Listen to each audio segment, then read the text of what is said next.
Welcome back. So, as promised, I'm going to do a video on Loui Eriksson. He's hit 600 points. He's played for my three favorite teams. He's one of those rare players that's done that and had extended times with all three of them. Now currently playing with Arizona. So, Loui Eriksson, the number 33 pick in 2003, a very, very deep draft indeed. He's one of many players from that draft who has over 1,000 points. And Loui Eriksson wasn't really a guy who caught a lot of eyeballs early on.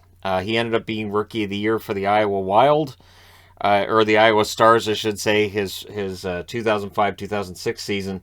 And so Dallas brings him along in 2006-2007. So it's a slow progression for him. 59 games, 6 goals, 13 assists, 19 points. He also played in the playoffs that year. 4 games for him, just the 1 assist. 2007-2008, still with Dallas, of course. 69 games, 14 goals, 17 assists, 31 points. Dallas goes on a bit of a run that year. 18 games, 4 goals, 4 assists, 8 points. So for Loui Eriksson, he's got 20 goals through his first 2 seasons. And again, decent player, some upside there. And he would realize that 2008-2009, where he had arguably his best season as a goal scorer. 82 games, 36 goals, 27 assists, 63 points. He was 13th in Lady Byng voting. That's the trophy that he gets voted for numerous points in his career. He's a gentlemanly player.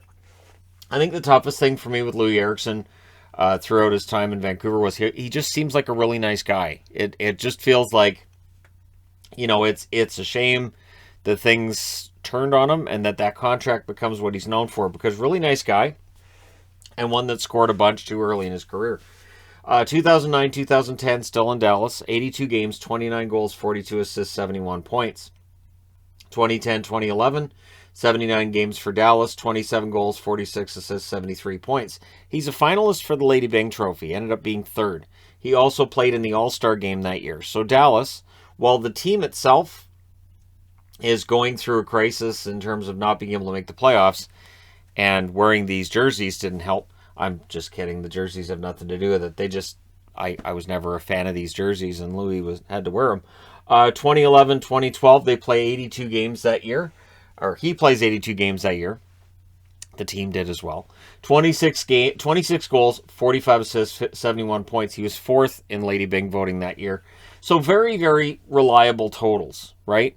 2012-2013, that changes a little bit. We have the lockout shortened season, 48 games, 12 goals, 17 assists, 29 points.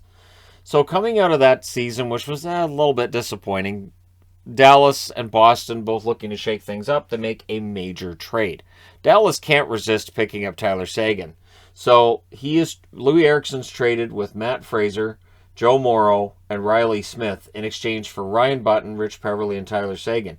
And this would be a trade that would be gone over and gone over and gone over, and it still is. It still is. Seguin at this point is a very highly paid forward that hasn't had a great season, so we will not hear necessarily as much about the Seguin deal as we used to for that reason. Plus, it's also getting further and further out from that trade, right? So his first year in Boston was a rough one. Loui had a tough time. 61 games, 10 goals, 27 assists, 37 points. He went through 2 concussions that year. 2 separate incidents. He plays 12 games in the playoffs, 2 goals, 3 assists, 5 points. So Eriksson, it's a tough first year, which doesn't help with the narrative of the trade, since Seguin is excellent for Dallas right out of the gate. I don't know if Seguin ever would have reached those heights in Boston that he did in Dallas, but it definitely made that trade look worse. 2014-2015, 81 games played by Eriksson in Boston that year, 22 goals, 25 assists, 47 points. Bounces back nicely from what had been a really rough year. Now, 2015, of course, is not a great year for Boston. Boston misses the playoffs. They had 3 draft picks in a row. That's been discussed about who they took and who they didn't and all that stuff. But Eriksson, reliable 20-goal scorer, right? So outside of these 2 seasons here, one that's shortened because of a lockout, and one where he had 2 concussions and misses about 20 games. Outside of that, he had 36, 29, 27, 26, 22. His goal totals are pretty reliable. 2015-2016, 82 games played in what would be his final year in Boston. 30 games, 33 assists, 63 points. Boston doesn't move him at the deadline. You can debate whether or not that was a smart move because, again, he's on an expiring contract. He finishes third in Lady Byng voting that year. And pretty quickly, Boston not interested in the price that it's going to cost them to keep Eriksson around. So on July 1st of 2016, an infamous day in unrestricted free agent history in the NHL, he signs a 6-year deal with the Vancouver Canucks for $36 million. Now, he's coming off of a 30-goal season. It's the first time he'd scored 30 goals, however, since 2008-2009. But for the Canucks, they're looking for that solution, right? So they're outside the playoffs. They made the playoffs in 2015. They missed in 2016. Well, how do you get back in 2017? They had this idea that Loui Eriksson, who had good chemistry with the Sedins on an international level, that would translate to the NHL level. It did not. It didn't fit right away. And so Loui Eriksson, immediately upon joining the Vancouver Canucks, it was clear this wasn't going to work. But it's a 6-year contract for $36 million. Nobody was touching that contract. So for people who said, hey, that 30-goal season, it's contract year, look out for that, immediately they would feel vindicated by what happens. 65 games played in 2016-2017, 11 goals, 13 assists, 24 points. It was a miserable year. Absolutely miserable year, started by him putting the puck into his own net. And it was a play that can happen. It can happen to anybody, but it happens to Eriksson. And it's the first thing that Canuck fans really, honestly, saw him do as a Canuck. And it was a sign of things to come. It was a really rough year for him, and I felt bad for Loui. But again, looking at that, you'd go, okay, well, he had a 30-goal, 20-goal, 26, 27. That 11-goal season, he can bounce back. He doesn't. 2017-2018, he plays 50 games, 13 goals, 13 assists for 26 points. Let's change that. For 26 points. And so for Loui, it's a better season goal scoring wise than the year before, but it's still not what they're paying $6 million for.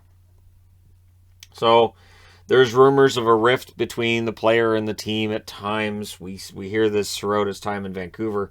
And again, I end up just feeling bad for the guy because I get it, the $6 million a year, and people would hammer on that.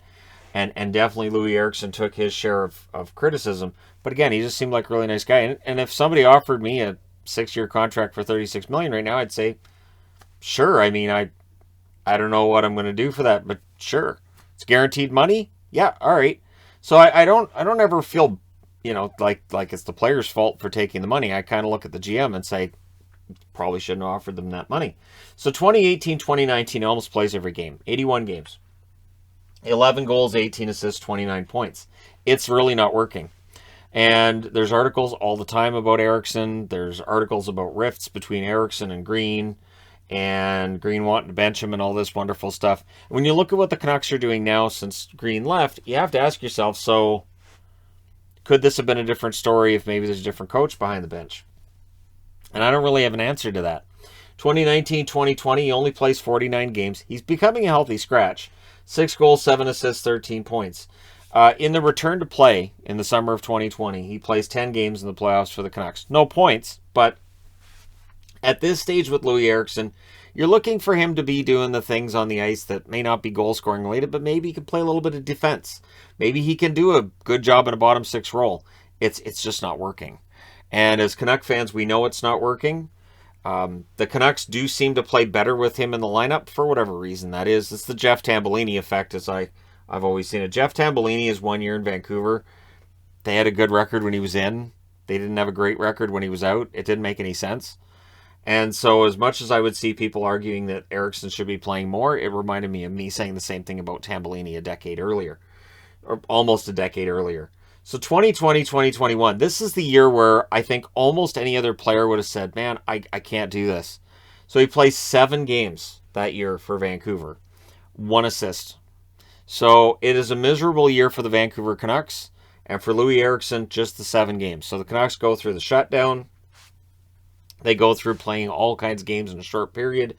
And Eriksson's basically a viewer from the outside, not really being given an opportunity to make any kind of difference. And I get it, because now at this point, he's older as well. So when you sign this 6-year contract in 2016, you know that towards the end of the contract, he's probably not going to be worth it. But you're gambling that the first couple years are going to be great. They're not. It's the same bet Buffalo made with Okposo. It's the same bet the Oilers made with Lucic. All 3 contracts looked bad right out of the gate.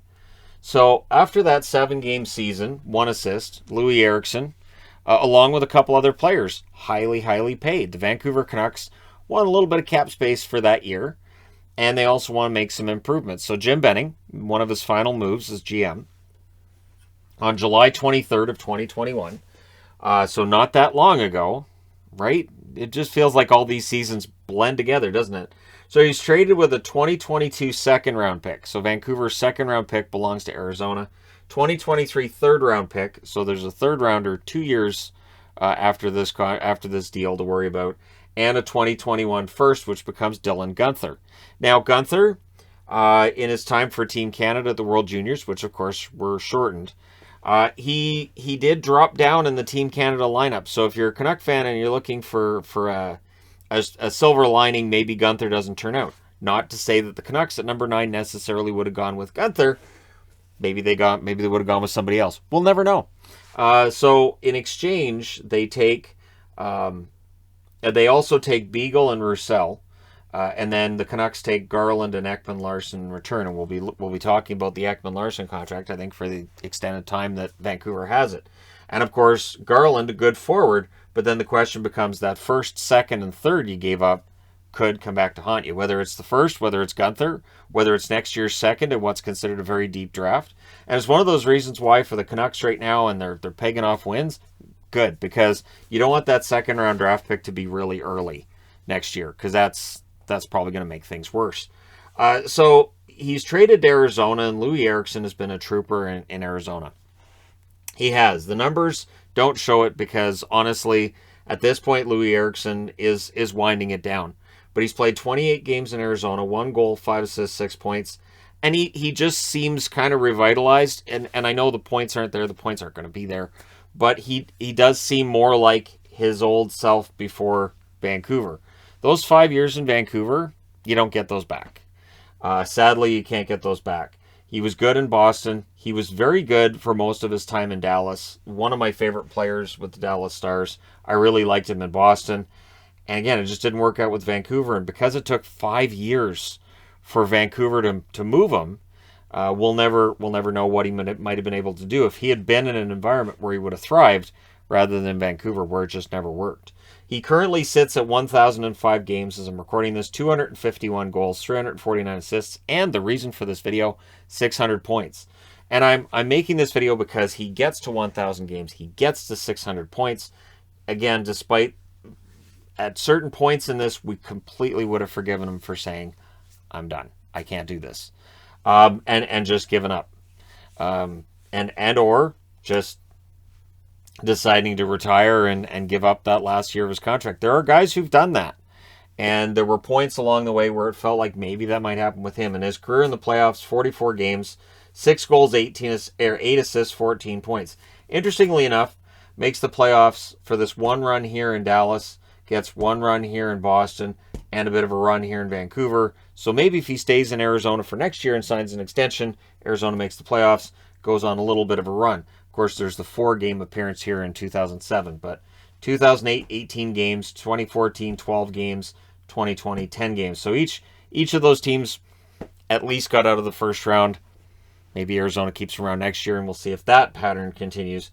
But either way, a couple of Lady Byng finals, and he had silver at the 2014 Olympics, which for some reason doesn't show up on his profile on Hockey Reference that I saw. Not as easily as some of the other stuff I saw, but anyways, he's had a solid career, nice long career, and I understand that he's the butt of a lot of jokes.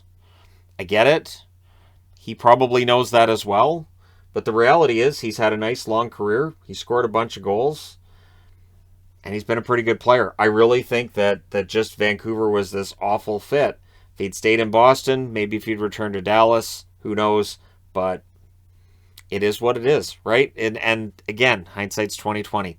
So there you go. Let me know your thoughts in the comment section below regarding Loui Eriksson. Don't forget to hit like and subscribe if you're browsing your way through. You just happened upon this video. Thank you guys so much for watching, for all your support. I will talk to you again soon.